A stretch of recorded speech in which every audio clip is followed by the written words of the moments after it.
मोक्षमार्गस्य नेतारं भित्तारं कर्म भूभृतां जातारं विश्वतत्त्वानां वन्दे तद्गुणलब्धये। 42 सूत्रों वाला चौथा अध्याय, जिसमें अपन कल 8 सूत्रों को जो कि वैमानिक देवों से संबंधित थे उनका उच्चारण किया था, पुनः उनका उच्चारण कर लेते हैं। वैमानिकाः कल्पोपन्नाः कल्पातीताश्च उपरि सौधर्मेशान सानत कुमार माहेंद्र ब्रह्म ब्रह्मोत्तर लांताव कापिष्ट शुक्र महाशुक्र शतार सहस्रारेशुवानत प्राणतयो राणा चतुर्योर नवसु क्रीवेकेषु विजय वैजयंत जयंता पराजितेषु सर्वार सिद्धौ च।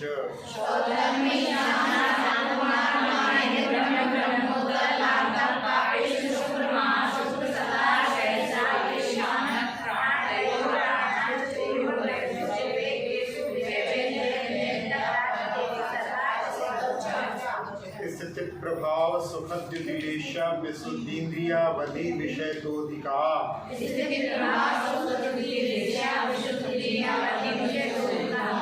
गति शरीर परिग्रहाभिमानतो हीना पीत पद्म शुक्लेशा द्वित्रिशेषेषु प्राग विवेकेभ्यः कल्पाः। इस प्रकार से 23 सूत्रों तक अपन ने समझा था।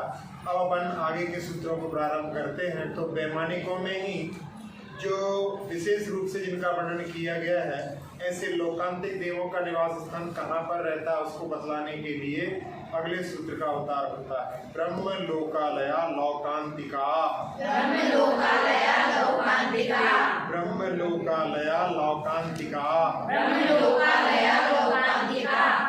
लौकांतिका जो देव है वो ब्रह्मलोक में निवास करते हैं। ब्रह्मलोक जो है 5वां स्वर्ग है, उसमें निवास करते हैं।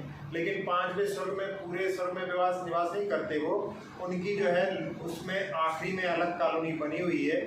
और लोक का अर्थ होता है जन्म जरा मरण से व्याप्त लोक। तो इन्होंने लोक के अंत को प्राप्त कर लिया है, एक भाव में ही मुक्ति को प्राप्त करने वाले हैं, इसलिए इनको यहाँ पर ब्रह्मलोक के अंत में होने के कारण में इनको लोकांतिक कहा जाता है। अब इन लोकांतिक देवों के भेदों के बारे में बतलाने के लिए अगले सूत्र का अवतार होता है। सारस्वतादित्य वन्यरुण गर्दतोय तुषिताभ्या बाधारिष्टाश्च। सारस्वतादित्य वन्यरुण गर्दतोय तुषिताभ्या बाधारिष्टाश्च।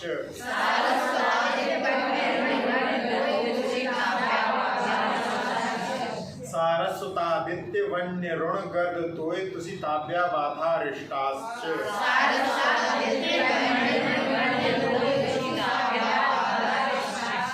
हाँ, इसमें 8 भेद उनके बतलाए हैं। सारस्वत आदित्य वन्य अरुण गर्द तोय तुषित अभ्याबाद अरिष्ट। इसके साथ साथ में 4 दिया हुआ है, तो ये 8 4 दिशाओं में 4 दिशा में हो जाते हैं। फिर इनके अंतराल में भी वहाँ पर इनके 16 भेद और होते हैं।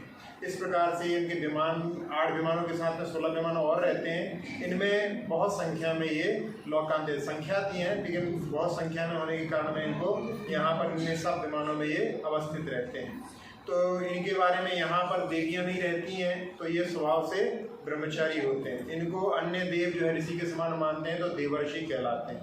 आप लोग जानते ही हैं कि जब दीक्षा कल्याण का समय होता है तब ये आते हैं, और इनका रंग जो है शंख के समान सफ़ेद होता है।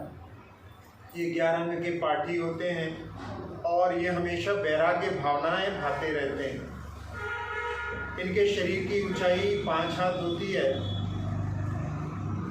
इनमें जो है छोटे बड़े का भाव है ना, ये भी अहमद जैसे ही इनकी स्थिति रहती है। ये पूर्व भाव से ही संपूर्ण ज्ञान का अभ्यास करते रहते हैं। तो ये दीक्षा कल्याण के समय में आकर के क्या करते हैं, तो उस समय भगवान की अनुमोदना करते हैं कि आपने जिस वैराग्य को धारण किया है वो सब जीवों का अनुग्रह करने वाला है, तो अच्छे कार्य की अनुमोदना करने के लिए ये लोग आते हैं। अब पंचम काल में भी जो मुनिराज तंत्र का शुद्धता से पालन करते हैं वो भी लोकांतिक देव इंद्रपद को प्राप्त कर सकते हैं और वहाँ से एक भाव में विक्रम मुक्ति को प्राप्त कर सकते हैं। दिव्य शंकर की टीका में वहाँ पर श्रावक के लिए भी बताया है कि वो भी इंद्र और लोकांतिक पद को प्राप्त कर सकता है। अब ये लोकांतिक देव जो एक भवावतारी होते हैं इसके लिए किसके माध्यम से, तो अगला सूत्र जो आ रहा है उसके माध्यम से भी ज्ञात होता है, क्योंकि वहाँ पर द्विचर्म वालों का वर्णन आ रहा है। तो कह रहे हैं विजयादिषु द्विचर्मा, विजयादिषु द्विचर्मा, विजयादिषु द्विचर्मा, विजयादिषु द्विचर्मा। हाँ, विजयादिक में वैसे तो विजय, बैजयंत, जयंत और अपराजित ही होते हैं उसमें, लेकिन साथ साथ में वहाँ पर आदि के माध्यम से वहाँ पर 9 अनुदिश को भी ग्रहण किया गया है। तो इनमें ये जो सभी जीव होते हैं ये द्विचरम वाले होते हैं। तो द्विचरम कैसा है कि वहाँ से च्युत होने के बाद में यदि मनुष्य बन करके और उस भाव में यदि मुक्ति को प्राप्त नहीं कर पाए, फिर पुनः यदि विजयादिक में उत्पन्न होते हैं तो फिर वहाँ से नियम से निकल करके मुक्ति को प्राप्त करते हैं। यदि बीच में और कोई स्वर में चले गए तो फिर वहाँ पर उसको गिनना नहीं है, मनुष्यों की अपेक्षा से ही वहाँ पर द्विचरमपना निकाला जाता है। अब यहाँ इसमें अपन ने देख लिया कि जो एक भवावतारी लोकांतिक देव होते हैं, द्विचरम वाले ये होते हैं। तो और भी स्वधर्मादिक देवों में कोई ऐसे भी देव रहते हैं क्या कि जो जल्दी से मुक्ति को प्राप्त कर सकते हैं? तो उसके लिए उसमें सौधर्मेंद्र, कुछ एक भवतारी के बारे में त्रिलोकसार आदि में वर्णन आता है। तो सौधर्मेंद्र है, उसकी शची है, लोकपाल है, दक्षिण में जो इंद्र होते हैं दक्षिणेंद्र कहलाते हैं, और गणधर आदि नियम से मुक्ति को प्राप्त करते हैं। उसी भव से मुक्ति को एक भवावतारी होते हैं, ऐसा अपन इसमें साथ साथ में जान सकते हैं। अब आप लोगों से यदि कोई प्रश्न किया जाए कि तिर्यंच गति का वर्णन कहाँ पर किया गया है, सामान्य से यदि प्रश्न किया जाए तो लोग कहेंगे दूसरे अध्याय में तिर्यंच गति का वर्णन होगा, लेकिन तिर्यंच गति का वर्णन चौथे अध्याय के अंदर भी है। तो वहाँ पर उसके लिए अगले सूत्र का अवतार हो रहा है, औपपादिक मनुष्येभ्य शेषास्तिर्यक योनयः, औपपादिक मनुष्येभ्य शेषास्तिर्यक योनयः, औपपादिक मनुष्येभ्य शेषास्तिर्यक योनयः। हाँ, उपपाद जन्म वाले यानी देव और नारकी और मनुष्यों को छोड़ करके जितने भी शेष जीव हैं वो सब तिर्यंच योनि वाले कहलाते हैं। अब यहाँ पर इसका वर्णन इस चौथे अध्याय में क्यों किया? क्योंकि इनका जो सब जगह जैसे मनुष्यों का तो 2.5 दिन बता दिया, देवों का ऊपर का बता दिया, मनुष्य नारकियों का नीचे का बता दिया, लेकिन तिर्यंचों का कोई स्थान निश्चित नहीं है, पूरे लोक में भरे हुए हैं। तो बाकी सबका स्थान बता दिया, इसी के बाद में फिर तिर्यंच योनि के बारे में बता सकते थे, इसलिए यहाँ पर उसका वर्णन किया गया है। तो यहाँ पर जो सबसे पहले औपपादिक को इसलिए लिया है क्योंकि औपपादिक में जो देवादि होते हैं उनकी शक्ति और उनकी जो आयु स्थिति आदि ज़्यादा होती है मनुष्यों से, इसलिए उनको पूर्व इसमें सूत्र में रखा गया है। अब यदि कोई पूछे तो अपन वैसे जो है जनरली तिर्यंच योनि में पशुओं को ही अपन ग्रहण करते हैं, कीड़े मकोड़ों को ग्रहण करते हैं, लेकिन उसमें एक इंद्रिय भी आते हैं, तो जल आदि को और पृथ्वी आदि को, वायु आदि को, ये भी जो है तिर्यंच योनि वाले हैं। इसकी दृष्टि के साथ में अपन इसको इस सूत्र के माध्यम से समझ सकते हैं। अब नारकियों की, मनुष्यों की, तिर्यंचों की स्थिति पहले अध्याय में बताई थी। अब अभी तक जो है देवों की स्थिति कितनी होती, आयु कितनी होती, इसका वर्णन नहीं आया। तो सबसे पहले भवनवासी देवों की आयु बदलाने के लिए अगले सूत्र का अवतार हो रहा है। स्थिति रसोर्नाग सुपर्ण द्वीप शेषाणाम सागरोपमत त्रिपल्योपमार्ध हीनमिता। स्थिति रसोर्नाग सुपर्ण द्वीप शेषाणाम सागरोपमत त्रिपल्योपमार्ध हीनमिता।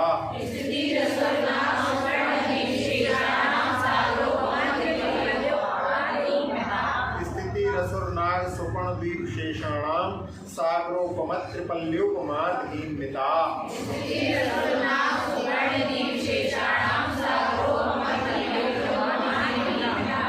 हाँ, स्थिति बता रहे हैं और इसमें उत्तर स्थिति यहाँ पर अपन इसको ग्रहण करके चल रहे हैं, क्योंकि जगन्य आयु बाद में बतलाई जाएगी। तो असुर कुमार जो रहते हैं वनवासियों में, उनकी आयु रहती है 1 सागरोपम।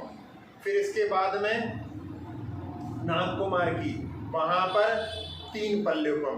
फिर आगे आगे उसमें कह रहे हैं आर्धहीन मिता, आदि आदि कम होती जाती है। तो सुवर्ण कुमार जो हैं उनकी हो जाती है 2.5 पल्योपम।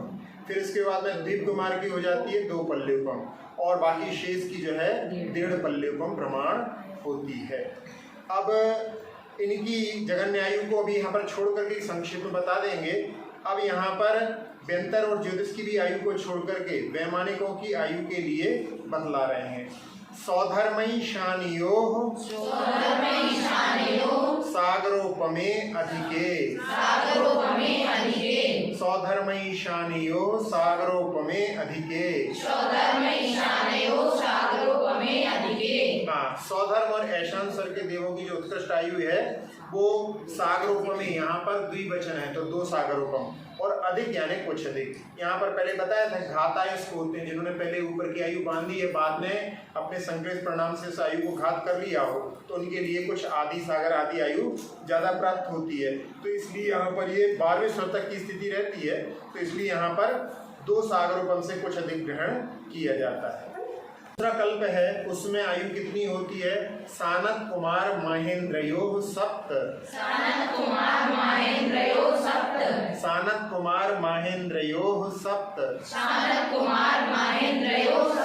हाँ, सानत कुमार और महेंद्र में ये सप्त, और यहाँ पर जो मैंने पहले कहा था अधिके, उसका यहाँ पर अधिकार रहेगा, तो उसको अधिके को 29वें सूत्र तक यानी 29वें सूत्र से ग्रहण करने पर यहाँ पर लगा लेंगे, तो उनकी 7 सागर से कुछ अधिक स्थिति होती है।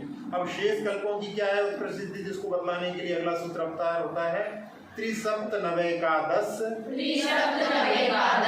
त्रयोदश पंचदशभिरधिकानि तु, त्रिसप्तनवैकादश त्रयोदश पंचदशभिरधिकानि तु।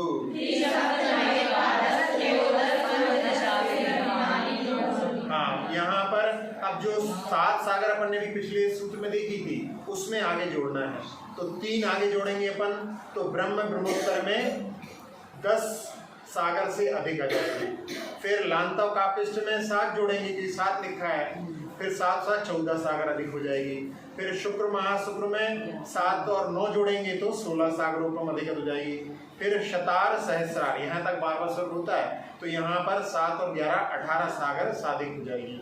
अब इसके बाद में आनंद प्राणत में वहाँ पर 13 जोड़ेंगे, अधिक नहीं जोड़ेंगे, इसलिए वहाँ पर 20 सागर, और आरण अच्युत में वहाँ पर 7 और 15 22 सागर।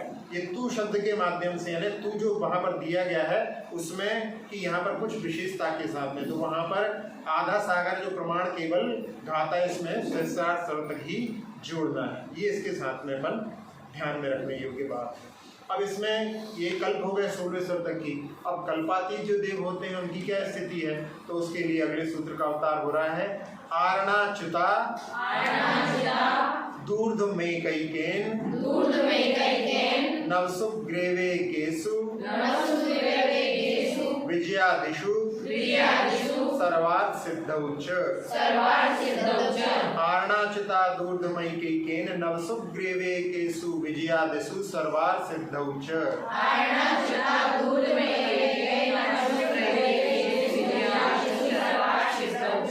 आरणाच्युता दूर्ध्वमेकैकेन नवसुग्रीवे केषु विजयादिषु सर्वार्थ सिद्धौ च।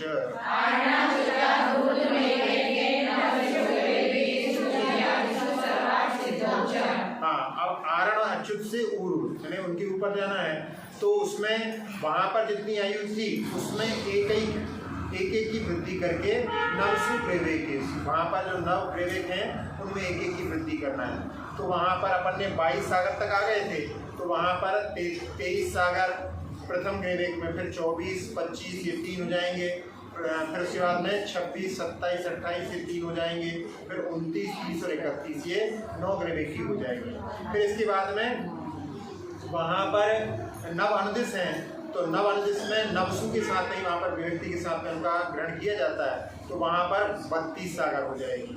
और विजयादि जो 4 विमान है वहाँ पर 33 सागर, यहाँ पर जघन्य भी हो सकती है इस दृष्टि से। और सर्वार्थ सिद्धि को अलग से इसलिए लिखा है कि सर्वार्थ सिद्धि में वहाँ पर पूर्ण 33 सागर ही आयु होती है, वहाँ पर जघन्य आयु नहीं होती है, इसलिए यहाँ पर इसको ऐसे ग्रहण किया है। अब यहाँ पर अपन देख रहे हैं सब उत्कृष्ट आयु का तो वर्णन कर दिया है, लेकिन जघन्य आयु का वर्णन नहीं किया है। तो जघन्य आयु बतलाने के लिए आगे का सूत्र आ रहा है अपरापल्योपम अधिकम। अपरापल्योपम अधिकम। अपरापल्योपम अधिकम। अपरापल्योपम अधिकम। हाँ, अपर स्थिति जो है ना जघन्य स्थिति, वहाँ पर पल्योपम से अधिक, इस प्रकार से निकालेंगे। अब यहाँ पर अपन देखें तो कैसे जाना अपन ने कि ये सौधर्म ऐशान की जघन्य आयु है, क्योंकि यहाँ पर सबकी जो है उत्कृष्ट आयु बता दी गई है। और अगला सूत्र जो आ रहा है उसमें कह रहे हैं कि जिस जिस जो कल्प की उत्कृष्ट आयु है उससे ऊपर की वो जघन्य आयु हो जाती है। तो इस प्रकार से यहाँ पर सबकी उत्कृष्ट आयु बता दी गई है, इसलिए जघन्य आयु का वर्णन इसके सूत्र के माध्यम से जान लेंगे, लेकिन सबसे पहले की जघन्य आयु का अपने को ज्ञान नहीं है, इसलिए इसके माध्यम से ज्ञात होता है कि ये सौधर्म ऐशान की जघन्य आयु है। अब इसके बाद में शेष देवों की जघन्य आयु निकालने के लिए अगला सूत्र आता है परतः परतः पूर्वा पूर्वानंतरा। पूर्वा पूर्वानंतरा। परतः परतः पूर्वा पूर्वानंतरा। परतः परतः पूर्वा पूर्वानंतरा। हाँ, पूर्व पूर्व के देवों की जो उत्कृष्ट स्थिति है, आगे आगे के सर्वों की वो जघन्य स्थिति होती जाती है। इस प्रकार से उसमें कुछ जैसे शांत कुमार महेंद्र के स्वर की देवों की जघन्य आयु जो है वो वहाँ पर एक समय अधिक, यानी जितनी उसकी उत्कृष्ट थी उसमें एक समय और जोड़ देंगे तो उसमें ऊपर वाले की जघन्य स्थिति हो जाएगी। तो इस प्रकार से अपन सबकी लगा सकते हैं, और सबसे जघन्य में वहाँ पर सौधर्म ऐशान की अपन ने पहले सूत्र में देख ली है। अब इसके बाद में नारकियों की उत्कृष्ट स्थिति का वर्णन तत्वार सूत्र के तीसरे अध्याय में छठे सूत्र में वहां पर अपन ने देख लिया था, लेकिन वहां पर भी प्रकरण भी नहीं है वैसे नरक की आयु का, लेकिन यहाँ पर संक्षेप में उसका वर्णन किया जा सकता है। इसलिए यहाँ पर आचार्य महाराज कह रहे हैं नारकाणां च द्वितीया दिशु। हाँ, इसमें जो है द्वितीय द्वितीय में कई बार बोलने में द्वितीय ना द्वि ना निकल करके द्वितीय निकल जाता है, तो ऐसा नहीं, द्वितीय ऐसा उच्चारण से स्पष्ट होना चाहिए। नारकाणां च द्वितीया दिशु। हाँ, नारकियों में भी ऐसी स्थिति है, यानी जो पहले स्वर्ग पहले नरक की उत्कृष्ट स्थिति है वो अगले नरक की जघन्य स्थिति बन जाएगी। तो इस प्रकार से देखा जाए तो वहां पर सबकी जो है जघन्य स्थिति मिल जाएगी, केवल पहले नरक की जघन्य स्थिति नहीं मिल पाएगी। तो उसके लिए फिर यहाँ पर आखिरी में फिर से यहाँ पर 10 वर्ष सहस्राणि प्रथमायाम। 10 वर्ष सहस्राणि प्रथमायाम। 10 वर्ष सहस्राणि प्रथमायाम। 10 वर्ष सहस्राणि प्रथमायाम। हाँ, नारकियों में जो जघन्य आयु है वो 10,000 वर्ष है।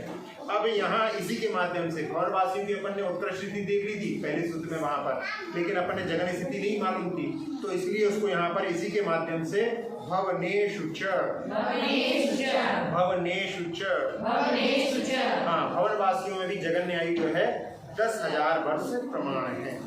अब ये 10,000 वर्ष के जो देव होते हैं इनकी 2 दिन के बाद में ये आहार ग्रहण करते हैं, मानसिक आहार इनका होता है। वैसे तो जो सागर की आयु वाले होते हैं तो उनका निकालते हैं अपन तो कितना निकलता है, उतने 1000 वर्ष के बाद में वो ग्रहण करते हैं, और उतने पक्ष के बाद में वो श्वास को लेते हैं जितनी उनकी सागर की आयु होती है। तो 10,000 वर्ष की आयु वाले जो रहते हैं उनमें 2 दिन के बाद में आहार लेते हैं, और एक 6 अपन लोगों को 6 श्वास लगे, उनको 1 श्वास काम चल जाएगा।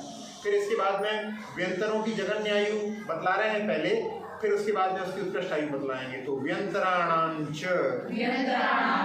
हाँ, व्यंतरों की भी इतनी होती है, इसलिए वहां पर कह दिया कि व्यंतरों की जघन्य आयु भी 10,000 वर्ष जानना चाहिए। यहाँ पर वनवासी की तरह व्यंतरों की भी उत्कृष्ट स्थिति का वर्णन ना करके जघन्य का वर्णन लघु रूप से कर दिया है, और अब जो है उसका उनकी उत्कृष्ट स्थिति कितनी होती है उसका वर्णन करने के लिए कह रहे हैं परापल्योपम अधिकम। हाँ, व्यंतरों की उत्कृष्ट स्थिति कितनी होती है, पल्योपम से कुछ अधिक होती है। अब यहाँ पर अपन देखें जिनके अभी हमने देखा पर 10,000 वर्ष की आयु वालों की स्थिति रहती है, इसी प्रकार से जिनकी पल्योपम आयु रहती है देवों की, उनके लिए 5 दिन के बाद में वो आहार करते हैं। और 5 मुहूर्त के बाद में वो स्वाचोश्वास को ग्रहण करते हैं। और यहाँ पर भी अधिकम इसलिए लिया है क्योंकि यहाँ पर भी घातायुष्क उत्पन्न हो सकते हैं। और 12वें सन तक है तो नीचे भी भ्रमणत्रिक में भी उनका आ जाता है। अब ज्योतिष की उत्कृष्ट आयु बतलाने के लिए कहते हैं ज्योतिष काणांच। हाँ, ज्योतिष देवों की उत्कृष्ट स्थिति जो है वो 4 शब्द के माध्यम से जो व्यंतरों की उत्कृष्ट आयु है उतनी ही उनकी है, तो 1 पल्ल्युपम से कुछ अधिक है। अब यहाँ पर इसके साथ साथ में विशेष रूप से क्योंकि साधारण से कह दिया है यहाँ पर, तो उसमें ज्योतिष देवों में चंद्रमा की जो आयु होती है वो 1 पल्ले से कुछ अधिक है, तो 1 पल्ले में 1 लाख वर्ष अधिक जहाँ चंद्रमा जो इंद्र होता है उसकी होती है। फिर सूर्य की 1 पल्ले में 1000 वर्ष अधिक। तो इससे अपन समझ सकते हैं कि ज़्यादा स्थिति किसकी है, चंद्रमा में जो इंद्र है उसकी ज़्यादा स्थिति है सूर्य इंद्र की अपेक्षा से, प्रति इंद्र की अपेक्षा से। शुक्र ग्रह की वहाँ पर 100 वर्ष अधिक 1 पल्ले होती है, बृहस्पति की 100 वर्ष कम 1 पल्ले होती है, और मंगलादि ग्रह और नक्षत्रों की भी आधा पल्ले प्रमाण इस प्रकार से जानना चाहिए। अब इसके बाद में ज्योतिष की जगन्याय भी बतलाई है, तो उसको बतला रहे हैं तदष्ट भागो परा। हाँ, जिनकी जो उत्कृष्ट आयु है उसका 8वां भाग उनकी जगन्य आयु है। वैसे यहाँ पर उनका उत्कृष्ट का आधार कि उसका तद यानी उसका, लेकिन टीकाओं में देखा जाता है तो वहाँ पर पल्ल्युपम का अधिक भाग ना लेकर के पल्ल्युपम का 8वां भाग लिया जाता है। आचार्य जी कहते हैं सूत्र के हिसाब से तो ऐसा निकलना चाहिए कि जो उनकी उत्कृष्ट आयु बताई है पल्ल्युपम से अधिक, उसका 8वां भाग ग्रहण करना चाहिए। लेकिन फिर भी टीकाओं में जो वर्णन दिया है उसके अनुसार देखें तो ये इस हिसाब से निकल सकता है। और लौकांतिक की आयु का वर्णन अभी तक नहीं किया है, जिनका विशेष रूप से वर्णन किया गया था उनका वर्णन करने के लिए अगले सूत्र में आखिरी सूत्र में कह रहे हैं लौकांतिकानामष्टौ सागरोपमाणि सर्वेषां। लौकांतिकानामष्टौ सागरोपमाणि सर्वेषां। हाँ, सभी लौकांतिक देवों की आयु जो है 8 सागर प्रमाण जानना चाहिए। इसमें उत्कृष्ट और जगन्य का भेद नहीं है, इनकी सब जो है 8 सागर ही होती है। और इसमें जो त्रिलोक सार ग्रंथ है उसमें वहाँ पर वर्णन लौकांतिक में अरिष्टकुल के जो लौकांतिक देवों की आयु 9 सागर की ऐसा वर्णन आया है। तो साथ साथ में जानने के लिए जान ले, वैसे तो तत्वार्थ सूत्र उनको कह रहा है कि उनकी उत्कृष्ट आयु 8 सागर प्रमाण होती है। जगन भी इतनी है, उत्कृष्ट भी इतनी है, उसमें जगन और उत्कृष्ट का भेद नहीं है। इस प्रकार से 42 सूत्रों में जिस अध्याय का वर्णन किया गया है अपन ने इस चौथे अध्याय को यहाँ पर देख लिया। तो इति तत्वार्थ सूत्रे मोक्ष शास्त्रे चतुर्थोऽध्यायः। हाँ, अध्याय ना बोल करके चतुर्थोऽध्यायः नमो नमः। तो 42 सूत्रों में अपन ने इसको समझा है। एक संक्षेप में अपन इसका देखें तो पहले 3 सूत्रों में जहाँ पर 4 प्रकार के निकाय, उनमें 3 की लेशाएं और उनके उत्तर भेदों की संख्या। फिर 3 सूत्रों में इंद्रादिक 10 भेद, उसमें क्या क्या वर्जित है और कितने इंद्र होते हैं उसका वर्णन। 3 सूत्रों में प्रविचार का वर्णन है। फिर 3 सूत्रों में भवनवासी व्यंतर और ज्योतिष के उत्तर भेदों का। फिर 3 सूत्रों में वहाँ पर ये भ्रमण करते हैं, उससे काल का वो होता है और बाहर में स्थित रहते हैं, इसका वर्णन है। फिर इसके बाद में 8 सूत्रों में आज कल अपन ने जो उच्चारण किए थे वैमानिक देवों का, तो वैमानिक का अधिकार बताया, उसमें उनके 2 भेद बताए। उसके बाद में ये ऊपर हैं, फिर उनके नाम, फिर क्या क्या बढ़ता जाता है, क्या क्या कम होता जाता है, उनमें क्या लेशाएं हैं, और आखिरी में ग्रीवेक के पहले कल्प होते हैं, इसका वर्णन आया। फिर आज लौकांतिक के 2 सूत्रों को अपन ने पढ़ा। उसके बाद में द्विचरम वाले और उसमें क्रेंच गति कहाँ रहती है उसका वर्णन आया। अब इसके बाद में आयु का वर्णन प्रारंभ होता है। तो पहले भवनवासियों की उत्कृष्ट स्थिति के बारे में बताया, फिर उसके बाद में सौधर मैशान सनत कुमार, फिर बाकी में बताई उनकी स्थिति, फिर कल्पातीत की जो है स्थिति बताई। फिर इसके बाद में कल्पातीत की हो गई, 4 सूत्र हो गए। फिर इसके बाद में उनका जघन्य स्थिति बतलाई। जघन्य स्थिति के बाद में फिर उनकी अन्य की जघन्य स्थिति के लिए पर्ता वाला सूत्र आया। फिर 2 सूत्रों में नारकियों की आयु का वर्णन किया, तो उसमें उसी सूत्र को लेकर के कि नारकियों में भी इसी प्रकार से कम होगी और 10,000 वर्ष होगी। फिर भवनवासियों की, फिर व्यंतरों की भी उतनी, फिर व्यंतरों की उतनी, जगन्यों की, ज्योतिष की भी उतनी, फिर ज्योतिष की जो जगन्य काल की उन्होंने 8वां भाग, और सबसे आखिरी सूत्र में वहाँ पर लोकांतिक देवों की आयु के बारे में पढ़ा। चलिए, इस प्रकार से तत्पर सूत्र का ये 4था अध्याय पूर्ण हुआ। आज अपन ने जिन सूत्रों को पढ़ा है उनका फिर से उच्चारण एक बार कर लेते हैं। ब्रह्म लोकालया लोकांतिका, सारस्वतादित्य वन्य ऋण गर्द तोय तुषिताभ्या बाधारिष्टाश्च,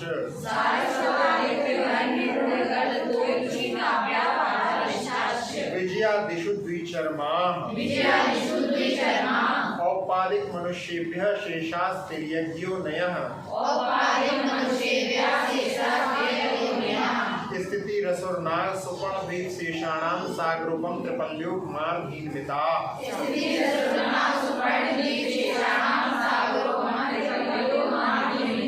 सौधर्मय शानियो सागरोपमे अधिके,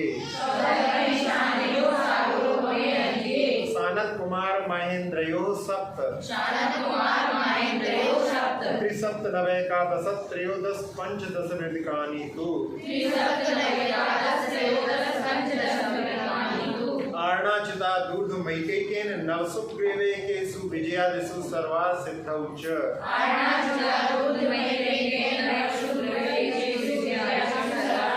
अपरापल्योपम मदिकम्, परतः परतः पूर्वा पूर्वानन्तरा, नारकाणां च द्वितीयादिषु, 10 वर्ष सहस्राणि प्रथमायां, भवनेषु च व्यन्तराणां च, परापल्योपम मदिकम्, ज्योतिष्काणां च तदष्टभागो परा, लोकान्तिकानामष्टौ सागरोपमाणि सर्वेषाम्, इति तत्त्वार्थ सूत्रे मोक्षशास्त्रे चतुर्थोऽध्यायः। नमो नमः। अक्षर पद मात्रा से दूषित वचन अगर मम हीन रहे, और प्रमाद कषाय के वश में सम्यक अर्थ विलीन किए, जिन वाणी माता मेरी उन सब त्रुटियों को क्षमा करें, दे आशीष शीघ्र हम सबको केवल लब्धि रमा मिले, प्राप्त हमें हो बोधि समाधि परिणामों की शुद्धि हो, निज आत्म उपलब्ध हमें हो शाश्वत सुख की सिद्धि हो, चिंतित वस्तु दात्री माता चिंतामणि उपमा भाति, करूं वंदना पूर्ण विनय से चरण रखूं मैं ये पाती, कर जिन वाणी स्तुति तन की ममता टार, महामंत्र का जाप अब सभी जपें नब बार।